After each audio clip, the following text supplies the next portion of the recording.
particularly air and water filters. Very important that you change those a couple of times a year. When we go from air conditioning to heat and heat to air conditioning, at the very least, we should be changing those filters, right? Just because we can't see those particles flying through the air doesn't mean they're there. So at the very least, before you kick the heat on or before you kick the air conditioner on, make sure you're changing that filter.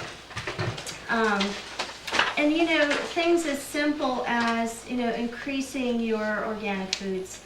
And the more you learn about organic foods, the more you want them in your house, in your refrigerator, in your pantry, and the less you want the other stuff. So the more you start to read about it, the more you're going to want to try to move organic things into your life. And as simple also as love and affection, it learns increases our longevity. And things like brushing and flossing our teeth actually increases our longevity. Did you know it increases your longevity to floss your teeth, right? Because it reduces the risk of a heart disease. So it actually increases longevity to floss regularly. But you'll see the biggest pieces of the puzzle that I created in that diagram are getting the spine adjusted and taking natural remedies. And you who have been in the practice for a long time, like Anna and Henry back there, who could probably give this talk because they've probably been to this talk so many times, you guys know that when you came through that door, you came through that door with some sort of pain, right? Anna, what was it? Maybe sciatica? Was it neck pain? Both? Mine was for the sciatica. Okay, so sciatica. And now you come here because, why? Makes you feel good. It keeps you going. It keeps you going, right? It keeps you healthy. So people who are under care, you know, whatever brought you through that front door, you know, it's a no-brainer. Everybody knows chiropractic relieves sciatica, chiropractic relieves headaches, right? By now, I hope it's 2012, everybody knows that chiropractic relieves these body pains. But what most people don't realize, and really not until you get under regular care, is you start sleeping better. You're not getting sick as much. You have more energy. If you do catch a cold, you recover so much more quickly than you used to. So you're learning the real facts about chiropractic. The chiropractic is about health. Most people don't even realize that every chiropractic adjustment increases the body's T cells by 400%. Every single adjustment. And they know that because they took the blood of someone right before an adjustment, and then they take the blood afterwards and they find the T cells go up by 4 times. Okay, that's a good thing. You want that to happen because these are the little Pac-Men that go looking for trouble in the body. So this is what you want to happen. Every single time you get an adjustment, that happens for you. So when we call you and we say, oh, you missed your adjustment, and you say, oh, Dr. Rose, I don't feel good. I couldn't get out of bed. Oh, no. Get in here, right, Jen? Get yourself adjusted, even as bad as you feel, and then go home and lay down, right? Then go home and do your liquids and your vitamin C and all the things I'm about to teach you tonight. So that's why we encourage you to come in, get adjusted, even when you're not feeling well, okay? Because it is a boost to the immune system.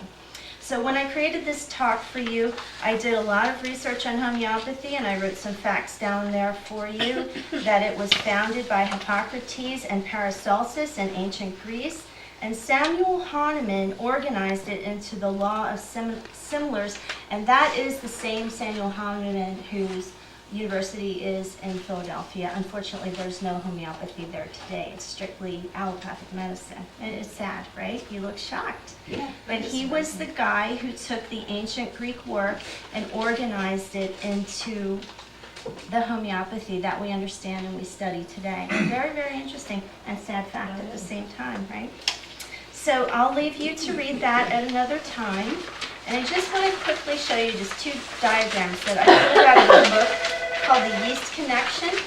And by the way, The Yeast Connection is a fantastic book for any of you or any of your friends who has anything that has been diagnosed as chronic fatigue, fibromyalgia, Epstein-Barr, anything. Those are all related diseases.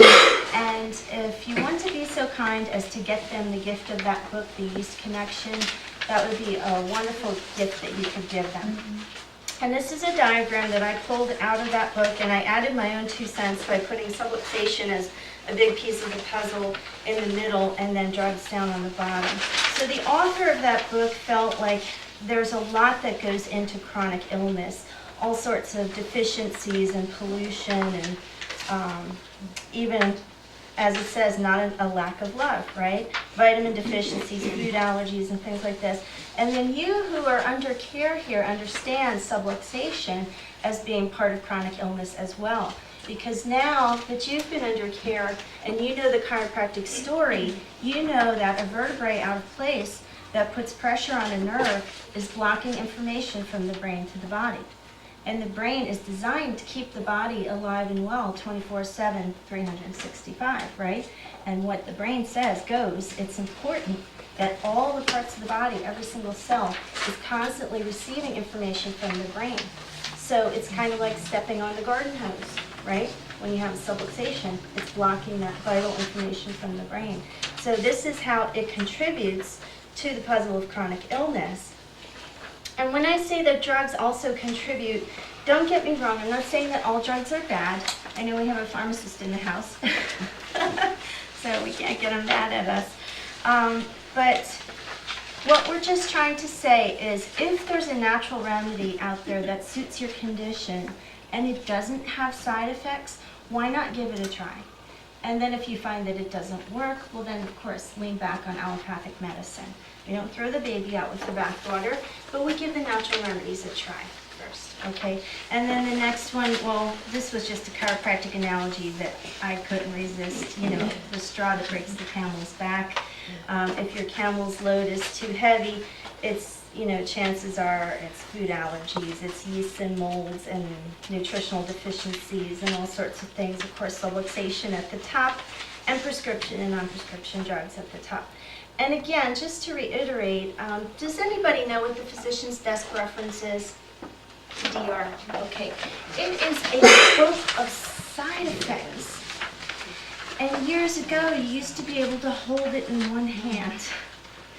And it's one that comes out every year. And now, it's like ordering a new set of encyclopedias every year because they come in volumes. So now we have volumes of books because there's so many drugs out there with so many side effects. So just to reiterate that point, not that all drugs are bad, but just if you can find a natural remedy that suits you, why not use it first? Okay? And we're going to flip on to the next page and talk about constitutional remedies. Now this is the one prescribed by the homeopathic physician, okay? And so it's going to be, and it can be for both acute or chronic conditions, and they're usually in doses that are higher than what you can get over the counter, okay? And that might be prescribed once per year if you have a homeopath as your GP. Dr. Samuel Krinsky is our family's doctor. He's wonderful. I recommend him highly. Over the years, we've recommended him to many of our patients. He's out in Ottsville, which is a little bit north of Doylestown. It's a beautiful drive. You feel better on the way up there, actually. just taking the drive up there. I feel better. I have a new friend. Her name is Michelle Rose. She is not a doctor, but Michelle has trained with homeopaths around the world. And I consider her to be highly educated in homeopathy, and she's right in Bryn Athyn if you'd like to give her a call. And I list our vet, Rockledge Veterinary Clinic, because Dr. Francie Rubin, the owner, also uses homeopathy with the pets. So that was a godsend, and that's why we found them as our vets. The health food stores where you can find them, Nature's Harvest, on Moreland Road in Willow Grove. Anybody frequent there regularly? Michael is the owner. He's a genius. When we don't have the answers, we say, go see Michael. He knows. If he doesn't know, he knows how to look it up. Buns is on Street Road. Rhonda is the owner. Has anyone been to Buns? Rhonda is wonderful, and she can tell you whatever it is you need. She can lead you right to it. And I've never met Harry from Harry's Natural Foods on Cottman Avenue, but I understand that he's also very knowledgeable. Of course, he would know his products and what his clients like best. Okay, so here's what you need to know. You need to know that you should avoid mint while taking homeopathics. It doesn't cause any kind of allergic effect or anything, but it just, because the minty aroma of the mint is so strong, it can diminish the effect of the homeopathic. So you want to avoid putting anything in your mouth for half an hour before or half an hour after the remedy, okay? Unless it's water, all right? Don't even lick an envelope, don't chew a piece of gum or take a mint or anything like that. You can give these to infants to just crush the pills between 2 spoons and mix it with a little bit of distilled water, and they love it, of course. My kids took homeopathics all of their lives. Rachel's 15 and Alex is 18, and I asked her, what should I say tonight to everybody to convince them that homeopathy is right for them? And she says to me, tell them that feel better, get better thing that you used to say to us. When they were little, I used to hold up a bottle of, yes, I had Motrin in my house. It stayed sealed, it stayed capped, and it stayed in my medicine cabinet until it expired because the kids hated that stuff. But I kept it around because I'm a mom, I have compassion. If my kids didn't feel well, if they had a fever, I wanted to at least offer it to them. So I would say to my kids, let's say this is Motrin and this is a homeopathic. What do you want? The feel better remedy or the get better remedy? And they would always choose the homeopathic. Every single time. We want the get better remedy. And it's because, you know, they taste like sugar. And my kids learned quickly that not only did they not like the taste of, you know, bubble gum or orange or cherry or whatever that Motrin stuff was, but they like the taste of the homeopathics. They're preserved in sugar, and they know that they got better quickly. So it was a no-brainer to them. They wanted to get better medicine. So also recommend to you this book called Everybody's Guide to Homeopathy. I used to tell everybody to get the yellow book, but now it's white. But Everybody's Guide to Homeopathy. And the author is Cummings and Ullman. And that takes me to the next page. I'm trying to go quickly, guys, because we got a lot of remedies here, so I don't want to go over time. Cummings and Ullman would recommend that at the first sign of anything, you take belladonna. And if anybody read the board this past week, what famous remedy is made from poisonous nightshade? Anybody guess belladonna? Susan had it right. Yeah, belladonna is actually poisonous nightshade. However, if you know anything about how homeopathics are made, they're diluted so many times until the end medium literally has no molecule of the original thing in it, okay? This is why allopathic medicine questions whether homeopathy actually works. Now, what we believe is that there's an electrochemical imprint in that final medium because people do react to what's in the end medium. When my children were little, we actually gave them homeopathic immunizations. And that night, the doctor would call and she would say, do they have a fever? And I'd say, yeah. And she'd get all excited, and I'd say, my kid has a fever, and you're excited? And she said, you don't understand. That means it's working. So, yeah, it works on newborns. It works on animals. They don't know what placebos are. These things actually work, and they have worked for thousands of years. So, yeah, there's an electrochemical imprint, it's believed, in the end medium. No molecule of the original thing. If that was the case, my son would have died from poisonous nightshade years ago. He's had 18 years of poisonous nightshade. And that tends to be his remedy. But the thing about belladonna is your clue for taking belladonna is anything that comes on red, hot, and fast. Okay? So for example, you're looking at your child one minute and they're fine, and the next minute their face is all flushed. Belladonna. Okay? 1 minute they're fine playing on the floor, the next minute they're grabbing their ear in pain. Right? It came on so suddenly. Belladonna. Okay? For you, all of a sudden this throat comes on out of nowhere. Belladonna. Okay? Anything red, hot, and fast. A rash, belladonna. Hepar sulf is the abbreviation for Hepar sulfuris. And by the way, everybody abbreviates these things, so don't be afraid to use the abbreviations. This would be a cold that comes on slow, not like the previous one that came on fast. So this, you wake up, I think I'm getting something. I'm going to have a cup of tea, I'll be fine. And by lunchtime, it's like, I don't know, I better have soup, but by tomorrow I'll be fine. And little by little, that cold is just getting worse and worse and worse. Okay, ladies, this also works for urinary tract infections.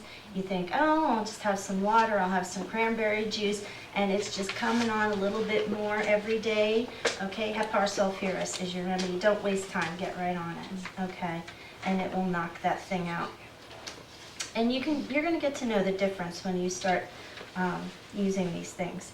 Kali-bichromum is fantastic for sinus congestion, and we recommend in conjunction with a Chinese herb that we sell here called Nasanol. Has anybody here ever taken Nasanol? Love it. Right? We love our Nasanol. We do. It's a Chinese herb, okay? And nonpartisan studies of Nasanol have shown that it's literally better than anything over the counter. It works better than anything over the counter. And the parties that did that study also felt that it was better than any of the prescriptions that they were aware of as well. And it's simply an herb, a vitamin that nourishes the sinuses. We have patients in this practice that take it preventatively during cold and flu season. We have other patients who take it preventatively during allergy season, but most of us take it, when we're in an acute situation with the sinuses. You get to take 6 of them a day, and those 2 at bedtime are so great because they'll keep you open and breathing, and then you can sleep so you can get better, right? And no side effects, so it's wonderful. Now, that would be taken with meals, where these homeopathics are taken away from meals. The eardrops that are sold in health food stores, they all work, okay? We've used them over the years, they all work, particularly if they have in them grapefruit seed extract or garlic oil. Both of those things have antibacterial, antiviral, and antifungal effect. So years ago when Grandma used to make sweet oil, right? What is that but garlic inside olive oil that used to be warmed and dropped in the ear? Anybody have a grandma that used to do that? Yeah. Well, Grandma knew what she was doing because that's a natural product that has antibacterial, antiviral, antifungal effect. Okay? And so these eardrops that are sold in the health food store, if they have that, it's not going to smell pretty, but you warm it like you would warm a baby bottle, and you would test it on your wrist. And you drop it in the ear according to bottle directions, and you pop a cotton ball in there, and you don't smell it anymore. But my son used to literally ask for that when he was little, because he found, even though it's an uncomfortable feeling going down the ear, he found that preferable to screaming ear pain. So, and he was little too. So, Mommy, can I have the eardrops? Okay, Nat Muir. So many of you need Nat Muir and you don't even know it. Anybody, by a show of hands, have a sneezer in the house? Sneeze, sneeze, sneeze, sneeze, right? Everybody knows a sneezer, right? And it can be from allergies, or it could be cold, or it could be when they have either. This person with their allergies or their cold is a sneezer, right? And it's one after another, could blast the windows out of the house, right? That's me. Nat Muir is an abbreviation for Natrum muriaticum, and it's fantastic for the sneezer. Get right on that. Don't wait. Don't wait. It's magic. It's absolutely magic. Take that preventatively, or just, actually, if it's when you start sneezing. If it's an allergy situation, you can. Again, I always use my kids because they were my laboratory. But my son had, seasonal allergies, so he used to wake up screaming, "I hate my nose," because it was all this, right, repetitive sneezing. And so we would have him take 5 in the morning, first when he woke up, far before he got in the shower and brushed his teeth, and then 5 at, 5 under the tongue at night at bedtime. And then in later years when we discovered goji juice, which is something that we now sell in the case, Now he just does 2 ounces of goji juice every day, all year long, and he doesn't have to do the nap mirror anymore. But we'll find that he'll need the nap mirror on those days when pollen is so thick that you can see it on the windshield. So he'll do the goji juice plus the nap mirror. But yeah, it's fantastic for that, and yeah, you can use it for a seasonal allergy. Okay, Bryonia, fantastic for chest colds. Oh my goodness. So if you are taking a remedy for something going on with your nose or your throat, and all of a sudden you're coughing and you find it's gone right here, you stop what you're doing, stop that heparsol for that belladonna or whatever you're doing, and switch to Bryonia right away, because if it's gone here, it's gone into your chest. And you want to check it right there. Just take Bryonia and it stops right there, okay? And take it as often as you can. Take it as often as you are not going to be eating, right? It's a little more challenging with a newborn because you're never quite sure if they're going to stay on their schedule or whatever, but you can kind of figure it out. But take it, whenever you know you're not going to be eating for that half an hour before and then half an hour after, okay? And along with that goes Spongia for coughing fits. Okay, so let's say you have a chest cold and you're taking your Bryonia, all of a sudden you feel like you're going to burst into a coughing fit, right? Keep that Spongia with you, 5 under the tongue. Within 15 minutes, you'll stop. If by chance you don't, take another 5. Within 15 minutes, you'll stop. Works better than anything over the counter. I know because I took all that over the counter stuff when I was little. My mom trusted me to do it, and I know, I'm telling you, the Spongia works better than anything over the counter. It's fast. It's God's gift to parents that have children who cough. Yes. Colds or asthma? I don't know of anybody who uses it for asthma, but I can't imagine it would hurt. Maybe you want to talk to Michael down at Nature's Harvest about that. He probably knows.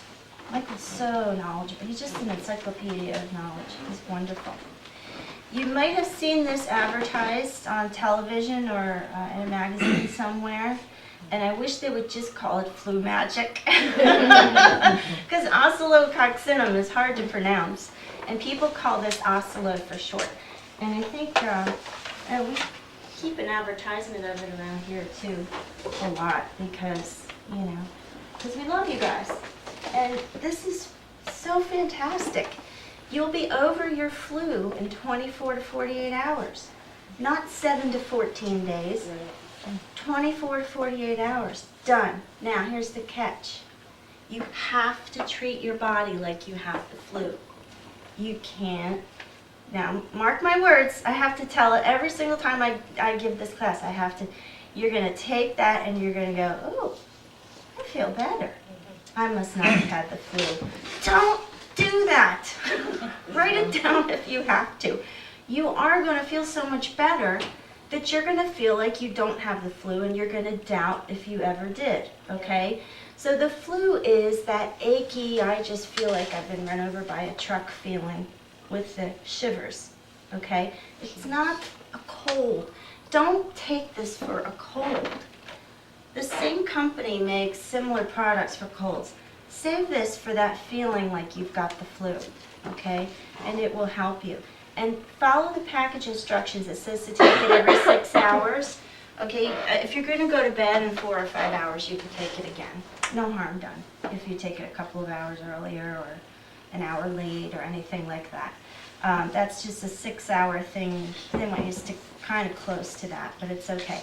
And lay down, even though you feel better. Drink fluids. Have people wait on you. Treat your body like it has the flu, because it does, all right? Arnica is so fantastic. I can't say enough about it. You can take it orally in one of these little vials, or you can put it on topically. It's great for anything that has bruised you or has caused you muscle soreness. It's great for the little ones if they're about to get a goose egg. If you can get it on there really quick, you will not see that goose egg. If you get it on a bruise so quickly, you will not see the bruise, and it doesn't matter what kind. I thought I broke my foot We thought Dr. Scott broke his shoulder. I could go on all night. We had Alex take a swing with a baseball bat, hit a little girl right in the eye. We thought her eye was going to be out to here the next day. You couldn't tell which eye it was. It was a full 180-degree swing, whack. Nothing. You couldn't tell which eye. So it's fantastic. If you're going to do some gardening, you can put it on all over and go garden. Honest. Come back in, take a shower, and then layer yourself in it again. And put it wherever you typically would hurt, the elbow, the wrist, whatever. It's fantastic. And guys, when this team is putting BioFreeze on you, I like BioFreeze, but I love Arnica, okay? BioFreeze is also natural and numbing, but this is healing, okay? So if you have a really serious injury, you can put this on topically, and then you can take the oral version as well. So you can come at that injury from two directions, outside in and inside out, okay? And this is at the Natural Foods. Mm-hmm. You can get it from Michael. Mm-hmm. Apis is wonderful for bee stings and bug bites, and it also comes in this really cool little thing I call glue stick. All right? Who in this room, mosquitoes love you? You are the primary target in the summertime, right? Yeah. Loves me. You rub this on, boom, it's forgotten. No scratching, no itching. This is a wonderful little godsend by the Highlands Company, and it has Apis in it. And yeah, bug bites, bee stings. Do they have expiration dates on like? Good other question. things too? Yeah, I have some in here that expired years ago, and I have consulted with a number of different homeopaths in Philly and in Pittsburgh, and the consensus is if they're preserved in sugar, they really are never going to expire. These things are made with sugar, and even though they might have an expiration date on them, they don't expire, they just lose their potency. So I keep them around forever. I mean, this one says July 2009, you Like the know. bug bite one you could get and just keep just in case. Oh, yeah, yeah. Now, if you're a person who needs to carry an EpiPen, carry an EpiPen, you know. But if you're just short of needing an EpiPen, Apis might be the thing for you, you know, or your loved one. Rus tox is short for toxidendron. I forget the first word. Toxidendron is the second word. It's the Latin for poison ivy. So that remedy actually works really well for the various types of ivy, I think not just poison ivy. And you can also use it in the third column, see it says also lingering cold.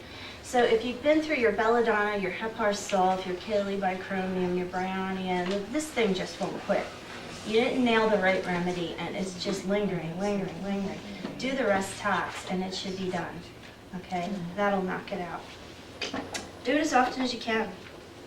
The next three, pulsatilla, chamomilla, and nux vomica, makes a great little kit for anybody who's has a newborn or a toddler and they want to start to use natural remedies. The pulsatilla and chamomilla can sometimes be difficult to distinguish, but when you're talking about little ones, you're talking about weepy, clingy, whiny, probably pulling on the ear, probably teething. Now the difference is the pulsatilla child can be soothed. They can be comforted. The chamomilla child wants up, they want down. They want this toy, they want that toy, they want their bottle, they don't want their bottle. You just can't please them no matter what you do. And that's how you tell the difference. And that's the second thing that's been on the board, right? Famous tea is also a remedy for ear infection and teething. Okay? So what helps you sleep at night is also a remedy. And yeah, the pulsatilla and chamomilla, it works for grown-ups too, but how many grown-ups you know who are weepy and clingy? A few. You can probably name a few. Okay, phosphorus is fantastic for laryngitis. I have never seen it not cure somebody's laryngitis. Quick. Yeah, it's good stuff. Then you've got the lycopodium and the lachesis. This is when you start getting really good at this stuff. And all of a sudden you've got a right-sided issue on your body. You know, like this past couple of weeks I've had an ear thing. So I took the lycopodium because it was definitely right-sided. Yeah, so when you start playing with this, you're going to get really good. You're going to know belladonna for what comes on fast, heparsol for what comes on slow, Brownie and Spongia for the chest thing, and then, let's say it's a right kidney infection. Yeah, you're probably going to be on an antibiotic, but there's no harm taking a natural remedy too, okay? So that antibiotic is probably going to be with food. The homeopathic is taken away from food, okay? And finally, I have another remedy here. It's made from Bach. It's made from flowers. The company's called Bach. So the whole series of products that they make are called Bach flowers. And this is not a homeopathic, but it's a fantastic natural remedy for nervousness. And anybody get nervous going to the dentist or anything? Or public speaking or anything like that? Airplanes. Yeah. When you say nervous, you mean anxiety as Oh well? yeah. I used to give this to my kids before they went to the dentist, and the dentist would say, "These are my best pediatric patients. What do you do?" And I said, "Really? You want to know?" And I pulled this out of my purse, and